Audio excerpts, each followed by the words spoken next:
And welcome, brothers, sisters, working class heroes. This is The Rick Smith Show. Thanks so much for being here on our Think Spot edition of the big show, where we come every Sunday, answer some questions, get some thoughts, some comments, open up the phone lines, get your thoughts, questions, comments, if folks want to do that.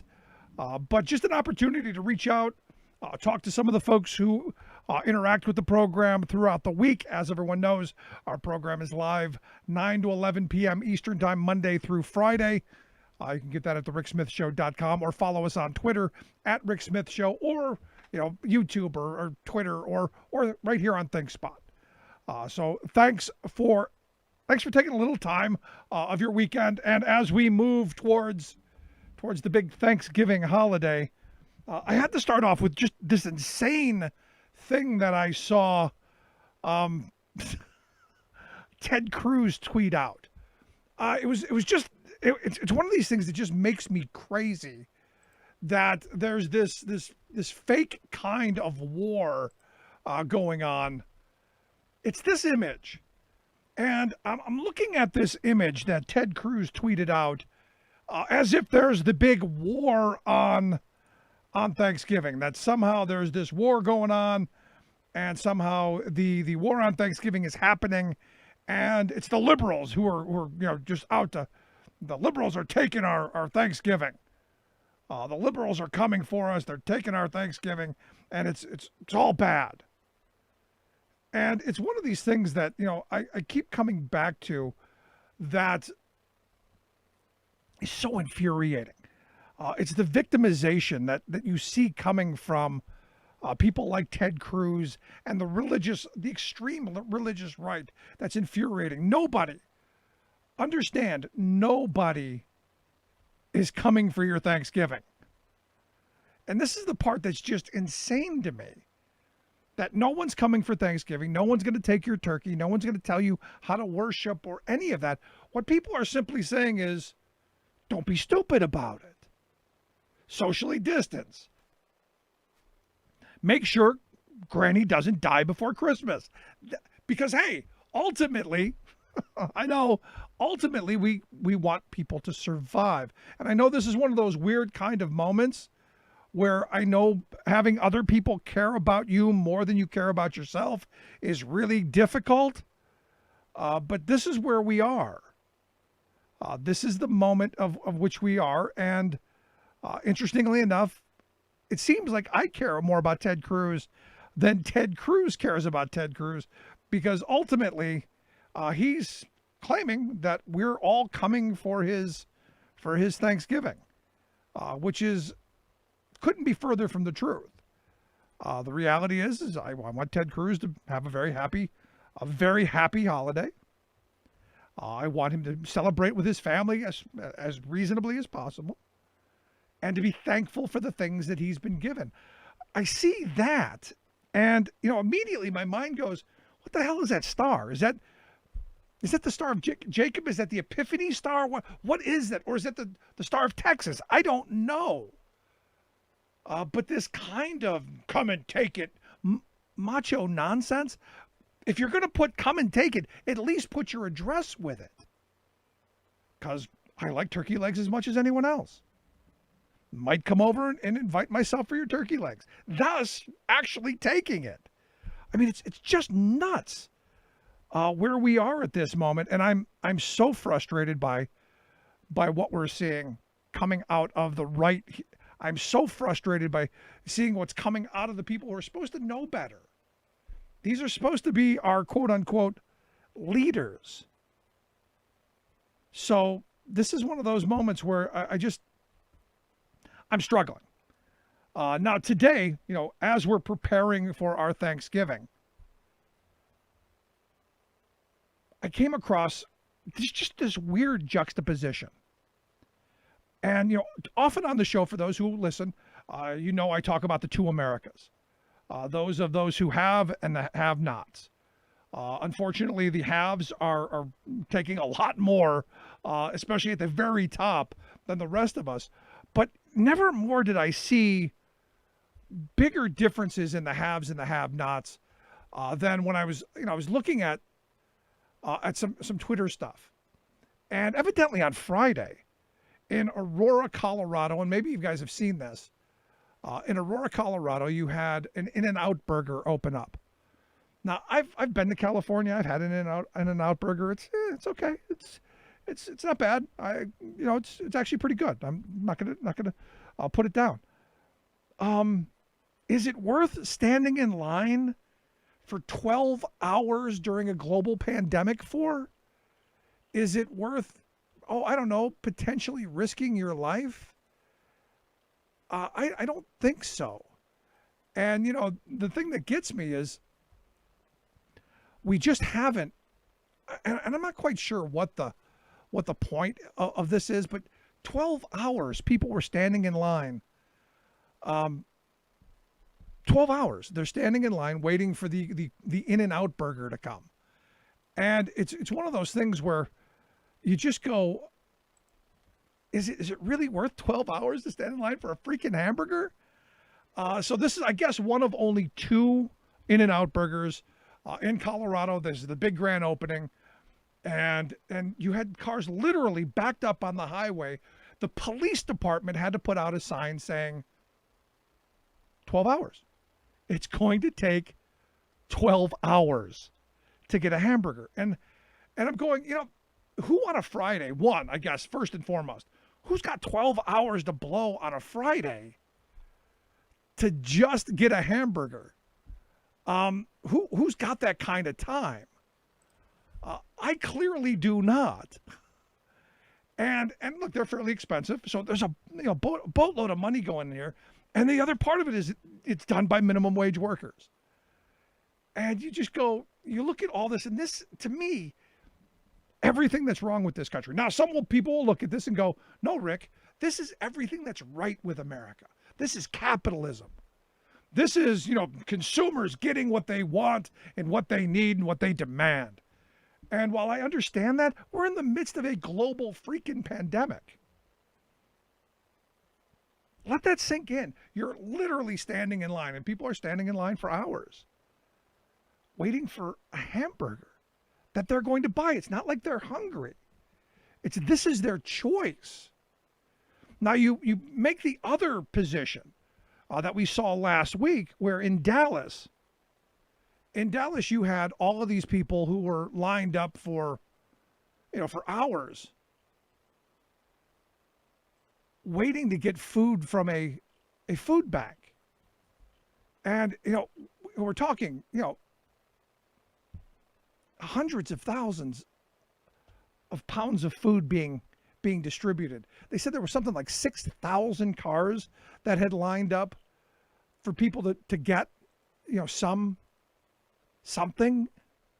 I mean, the cars were just backed up miles long. And it's one of those things where you just go, is this who we've become? Where you've got people they're literally hungry, lining up because they don't have a choice during a pandemic to get the food that they need to survive. And on the other side, you've got people who have evidently so much time on their hands and lack of concern for themselves or others that they're going to voluntarily wait 12 hours for a hamburger. I mean, it's crazy to me. And so I've been struggling with that. And I'm curious, am I the only one who sees this in this light? And to me, this is an example of the two Americas.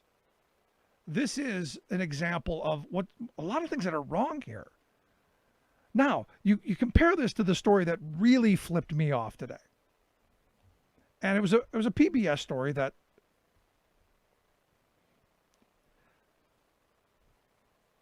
I'll be honest, I have very little faith in people as a whole, especially when you give people power over another person.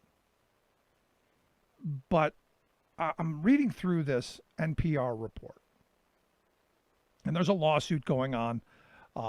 Workers who worked at a meatpacking plant in Iowa who are suing their employer because they got sick and some people died.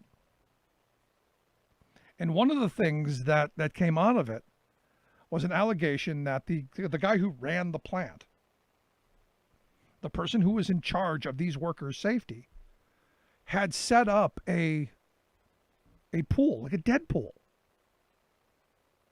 to find out, to bet on how many people would get sick and die from the virus. And they did this amongst the management. Again, another one of these glaring moments of which side are you on? And, people ask me, all the time, why I'm a union supporter, why I believe unions are the best thing we can do on the short term to solve our long-term problems. This is one of them. This is one of them. And again, this comes back to the haves and the have-nots. Which side are you on? The old labor frame of which side are you on? Are you on the side of management and the wealthy, or the working schlub who's being bet on? And I'm waiting to find out, and this would be the most nefarious of all of this. I'm waiting to find out if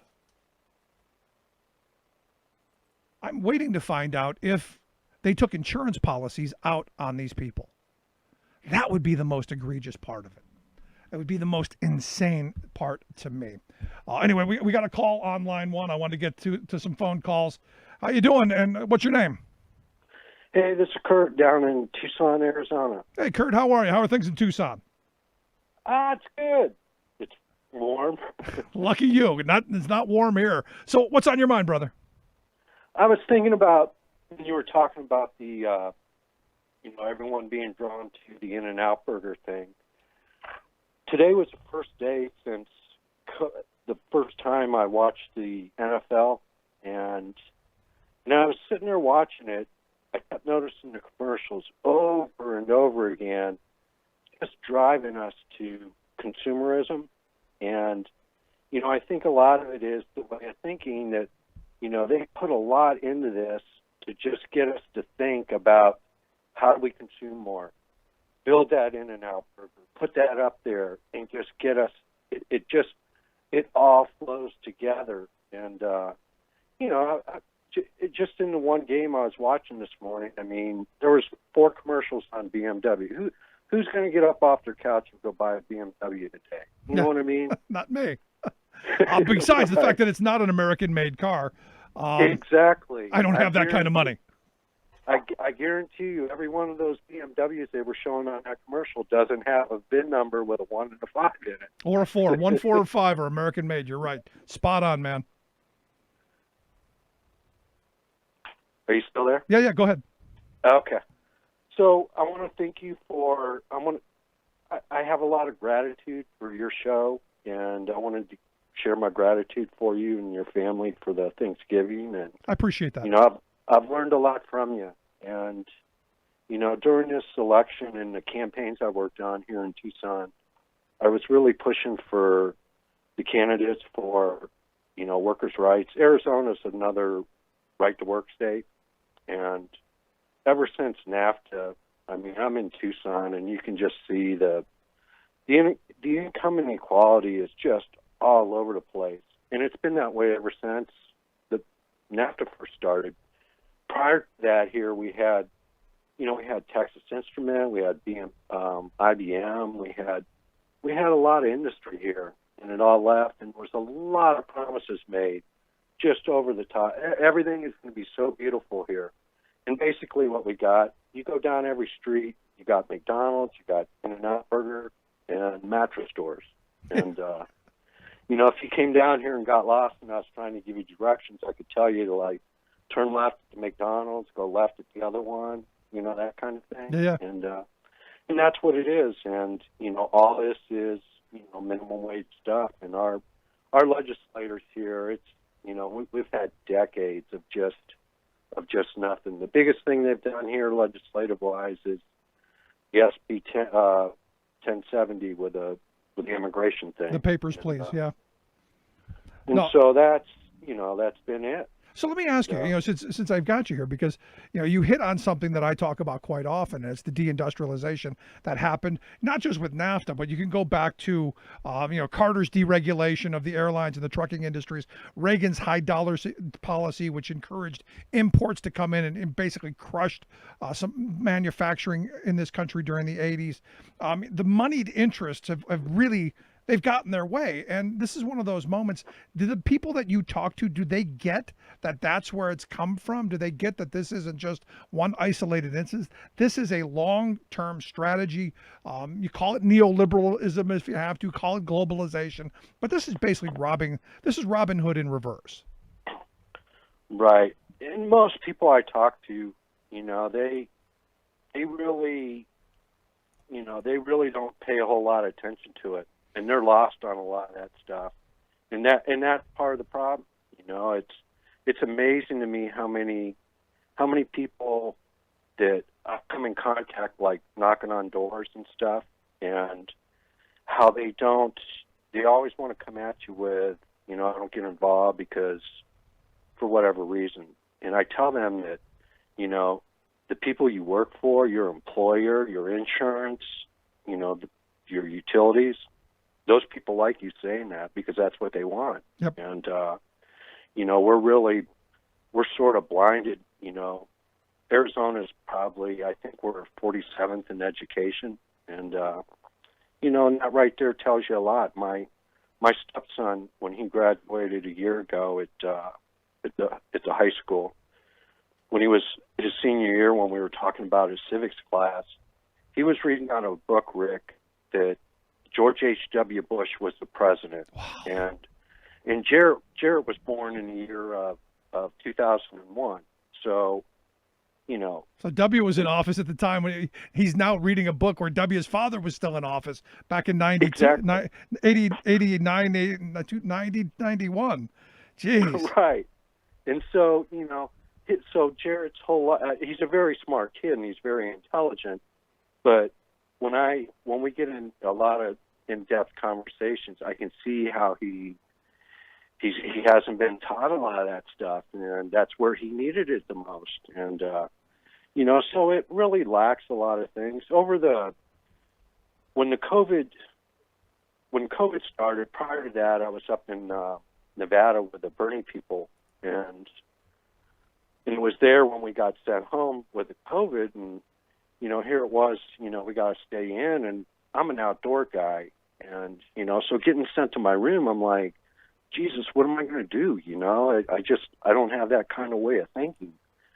And I'd had plans to go to New York and at the end of March to knock on doors for the Alexandria Ocasio-Cortez campaign. So when I got sent to my room, I wound up calling her and I said, hey, I called her campaign. I said, I'll try phone banking. And, Rick, so I started in March and I just finished on November 3rd, then I started picking up again for the Senate races. But starting off in the Queens and the Bronx, it was amazing how much pain there was there. And it was actually even hard to kind of engage into a political conversation with these people in that moment because here these people are, they're in the epicenter. It's an epidemic in New York at that moment. And there were like 5 families that, they lost their job, they're out of work, and it's not like you can go at that moment. You can go places to get help because everything's kind of shut down. Right. And here these people are, here these guys are at the end of the day going around town looking, going through dumpsters to feed their family, and if you think about it, the restaurants are shut down. So it's like, how much are they really getting to feed their family? And the 10 of us that were phone banking together, we wound up raising I think it was somewhere like $9,000. And we gave 5 of these families each we divided all, I forget what it was. And we gave those families Good for you. Good for you, man. And so there were so many things in there that, it's bigger than myself. And, had COVID or not COVID, but had I not got sent home, I would have never found out about these people. But it made me wonder, Rick, how many more are there? And and it's just where it's all at now. No, you're right. There are millions of people out there who are, we just did a segment on our show because this is November is National Youth and Child Homelessness Month, and Right. you're talking about the Department of Education says something like 1.5 million children, school-age children, are homeless. And Right. you stop and think about the numbers that are out there and the amount of pain and suffering that is ignored because we've got to feed corporate America and we've got to feed the wealthy. But I appreciate your thoughts. I appreciate the work that you do. Thanks so much, man. Oh, thank you, and thanks for the show. You taught me a lot, and you're one of the few in the media that I always turn to, and it's really I like where you're going with all this, and I'm glad you continue to do it. Thanks, man. Appreciate it. I appreciate you. Good stuff. All right, brother. Thank you so much, as always. No, and here's the thing, and this is where I come back to this, where we really are in this two America world. As he's talking about. Look, I remember we used to do a food drive here. I think we did it like 5 years. We would sleep in the parking lot of a supermarket, and I literally slept in a cardboard box under a trailer in the supermarket parking lot, waiting for people to come and make donations. And we were there, I think, 9 days each time, and we loaded up a full trailer full of food and raised a bunch of money, and it was a great thing. But what I took from it more than we were able to raise some money and get the food, what I took away from it were the alarming number of homeless people in my very small community. Because at night, the people who actually lived behind the supermarket in the woods would come out, and we fire up the grill, and we had hot dogs and stuff, and we invited everybody to come. We'll feed you. This will be a safe place for you to be, and just share your stories with us. And it's amazing to me the narrative that we hear from people about homelessness. They're lazy, they're drug addicts, they're worthless.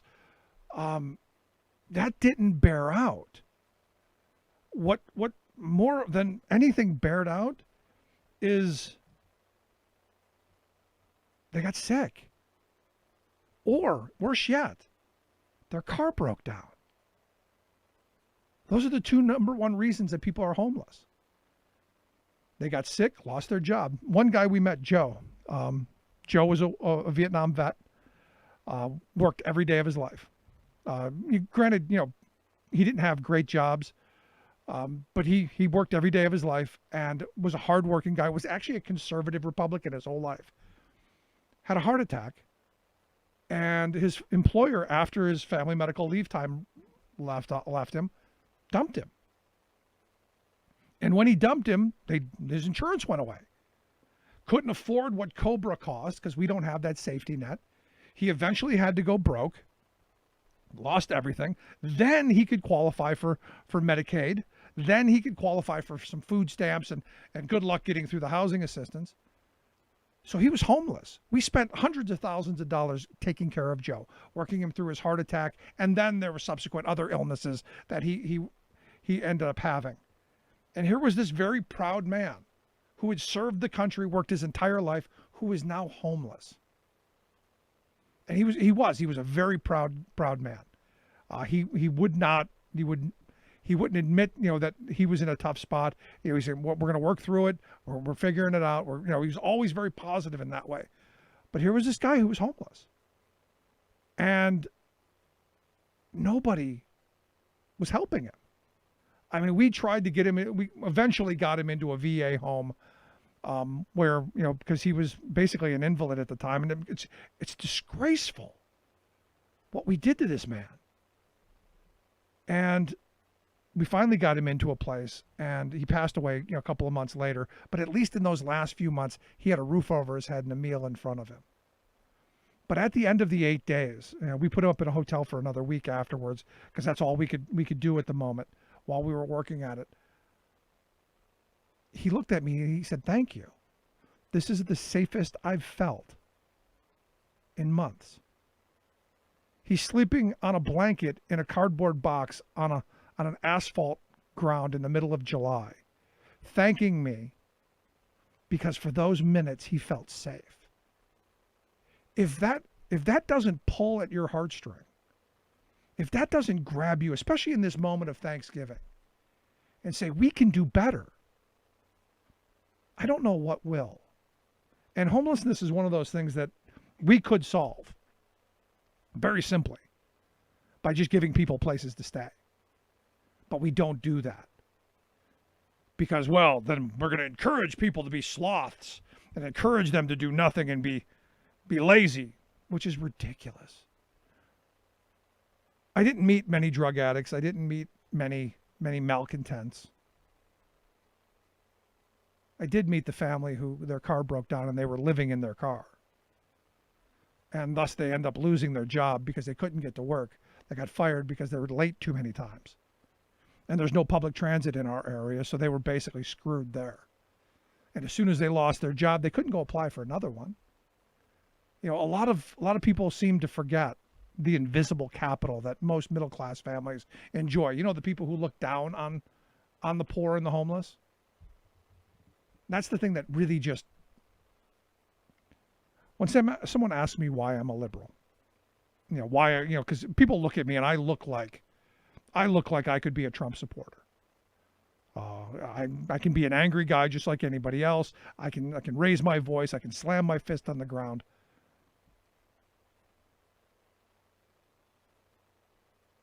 I think about each one of those people that I've met over the years, and I've met a number of them. Their stories are heartbreaking. And I don't know how you can be so cold to look at them and lay judgment on them. I'll never forget there's so many stories I could share, but you know, the other one that just popped into my head was the family who was living in their car. They both lost their jobs. They lost their place. The car was packed full of stuff. And they had a daughter about the same age as my oldest.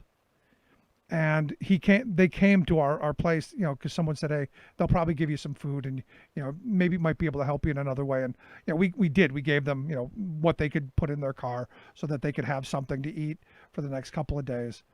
And I actually gave them some money out of my pocket because, you know, I don't know what else to do. But the two little girls, my daughter and this little girl were playing, and I gave my daughter money to go buy ice cream at the grocery store, and the little girls were just having the highest time. Because for a couple minutes, she was able to be a little girl. She was able to play just like my daughter, and they were playing with the dolls and all kinds of stuff. And ultimately, my daughter gave her the doll that my daughter had, which I thought was a sweet thing for her to do. She didn't have to. But I remember when the parents said, okay, it's time, we have to go. That poor girl broke into tears, and not the kind of temper tantrum tears, but the kind that reality just came back. Reality that we're living in our car. Reality that I'm different than everyone else. That's heartbreaking to me. So when someone says, why are you a liberal? Those are part of the stories that I pull out. Those are part of the reasons, because I believe we can do better. I believe we are better. I truly do. And I didn't mean to get into a homelessness rant here, but you know, he just brought that out of me. And thank you for that. But this is one of those moments in our time where we can be better. We can be better than the managers who are betting on how many workers are going to die from a virus that they're doing virtually nothing to help mitigate. And we've got Mitch McConnell and a Republican Party who are holding a stimulus package hostage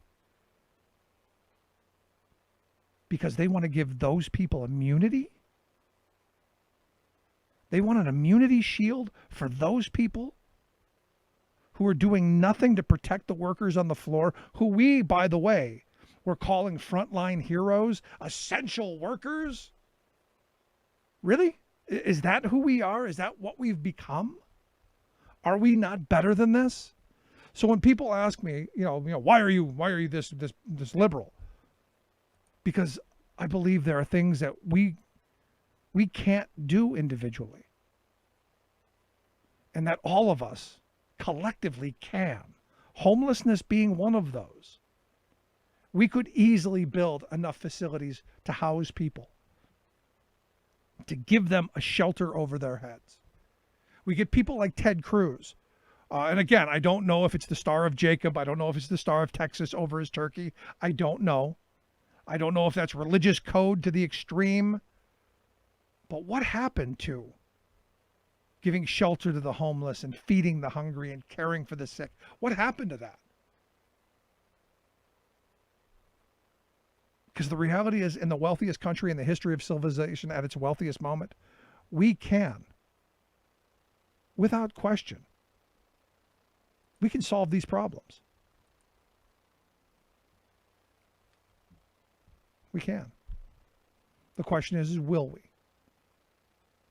I mean, I look around and I see such hatred.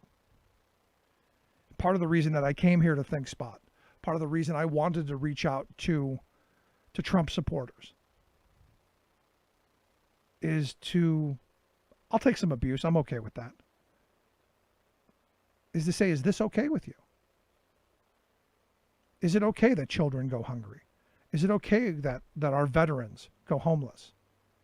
Is it okay that workers are exposed to deadly viruses without repercussion? Is that okay?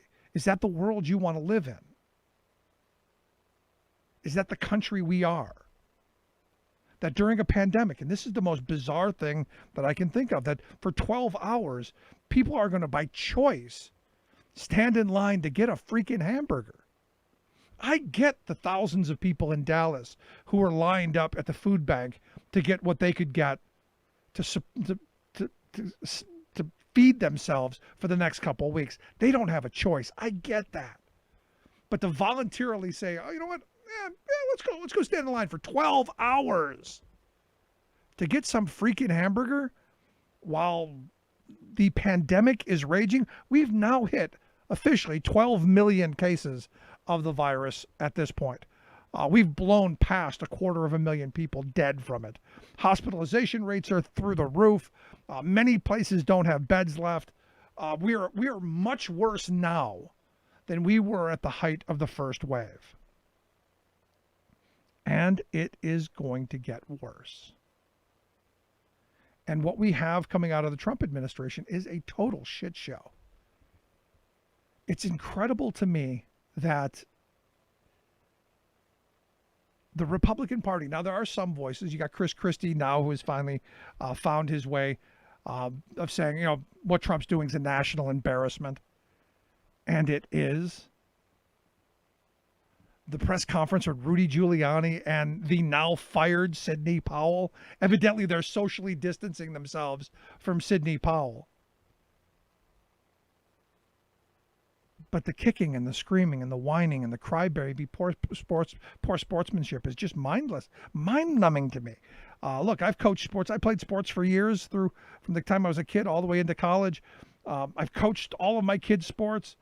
The first thing you teach them is you fight the good fight. Win, lose, or draw, you shake your opponent's hand, you hold your head up high, and you get ready to fight again. You don't kick and scream, you don't whine, you don't blame the referee, you don't do those things. And maybe it's, as some have said, it's a generation of participation awards. I don't know. But if any of my kids acted like that, they'd get a swift kick around the behind. We're a society of now whiners and crybabies. Now you go, but Rick, there are all these irregularities. And you go, yeah, there are. There are some irregularities. And guess what? For those who haven't been paying attention, there always have been. And as long as you have humans doing it, there always will be. The voting machine thing, do I believe flipped, hundreds of thousands of votes like they're claiming? No, I don't believe it at all. Donald Trump was never going to win the popular vote. He didn't win the popular vote in 2016, and he sure as hell wasn't going to win it in 2020. And when he runs in 2024, let me let you in a little secret. You could probably write it down if you need to. He's not going to win the popular vote then. The only hope is that you peel off a state or two that the Democrats have normally gotten, as he did in 2020, and in a very close fashion. Now, there are those who could argue that 2016 saw rigged computers, and guess what? For those of you who haven't been paying attention, they did talk about that. And in fact, they talked about rigged computers in 2004, feared it in 2008, talked about it again in 2012, and 16 were screaming about it. And only now that Donald Trump lost, and I believe rightly lost, I don't know how you defend someone who botched the pandemic response so badly and has been such a lightning rod of chaos that I don't know how you go, oh yeah, he deserved to win. Do we have problems with our election system? Yeah, we do. There are things I would like to see changed. I've been calling for smashing the machines since, well, the day they said we were going to use machines. I am a supporter of hand-marked paper ballots. I've said it a million times. I'll say it a million times more. My wife will probably lose her mind over it, but the way I voted in Pennsylvania during this general election, I actually liked it a lot. I requested a ballot. They sent it to me. I got it. I looked it over. I filled it out, put it in the secret envelope, put it in the travel envelope, signed the back of the travel envelope, which had my name, had all of my information on it. I drove over to the election office, put it in the drop box that was secured by a deputy sheriff. And the next day I got an email saying, hey, Rick, we got your ballot. You're okay. Now, my view is what you do is you get all those ballots. Everybody signed them. Everyone's got their number, their control number on them. And before you open them and you throw them into the big heap to be counted in their secret envelopes, you go through and you check off which ones are there. Hey, Rick's is here. We got it. Check. Bob's is here. And you have the ability to go and say who put in their ballot and who didn't. See, it's not perfect, but it's better than voting into a machine. Because there were claims back in 2016 that that they were peeling off a small percentage of the votes. That in the tabulation it was a third, because evidently these computers have a third or fourth digit, and they were saying, well, if you just make that fourth digit a 1, you could flip every 100 votes to make it look like it's just a small steal, nothing big, but enough to steal the vote. So all of these conspiracies have been out there. You're not Magellan. You haven't discovered any new territory. But we can, if we try. And Trump had 4 years to do it and did nothing. We can fix our system to where it's as near perfect as we're ever going to get. Now, I agree with Chris Krebs. This election was probably the most secure that we've had in this country's history. Does that mean it's perfect? No. Does it mean it's anywhere close to perfect? Absolutely not. Does it mean we don't need to do more work? Of course it doesn't. But the kind of fraud that someone like Giuliani was making up, that Sidney Powell was making up, the kind of stuff that was really only about dividing us and feeding red meat to the rabid base, it's kind of scary. It's kind of frightening in my view. And I've had conversations with some Trump supporters who have, they've made their case. And my response is always, well, explain to me why, if you're right, and Biden did, during the pandemic, take an online coding course and was, feverishly in the basement coding and how to break into these computers, turned into a hacker. Why didn't they win the Senate? Why did they lose a number of House seats? Why did they lose some governor seats? Why would you cheat only halfway? I mean, that's the part where it all just breaks down for me. If you figured it out, if you did, wouldn't you have flipped yourself a couple of Senate seats so that you could actually get something done? Because guess what? We're in this moment where, unless the Democrats can figure out how to pull off a miracle, Nothing's getting done for the next 2 years. There'll be some executive orders, and Biden will do as much as he can via executive order, but there'll be no legislation. You think Mitch McConnell's going to move anything to help Joe Biden, the guy who said of Barack Obama, we're going to make him a one-term president? You really think that? I've got a bridge, and hopefully folks don't jump off of it. Because oddly enough, so many people are buying into these theories. And it kind of reminds me, I think what my mother always said, if so-and-so jumps off a bridge, you're going to follow them? Clearly not in this case. Just remarkable to me. Anyway, going to wrap today up. I appreciate everyone who popped in. I hope I didn't miss any of the questions.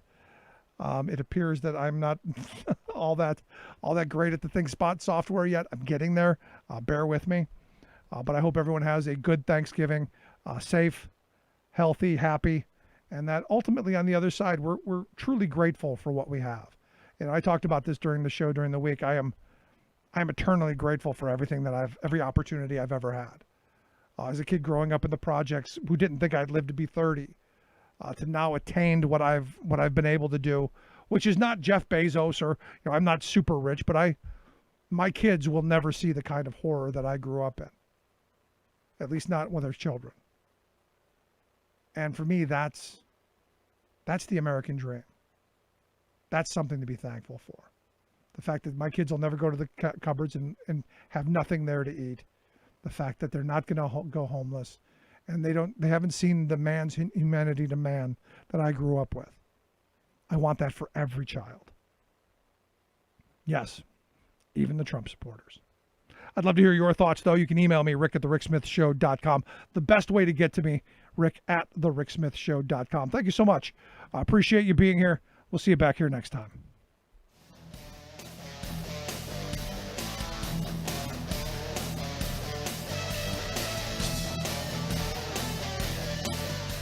The Rick Smith Show, where working people come to talk.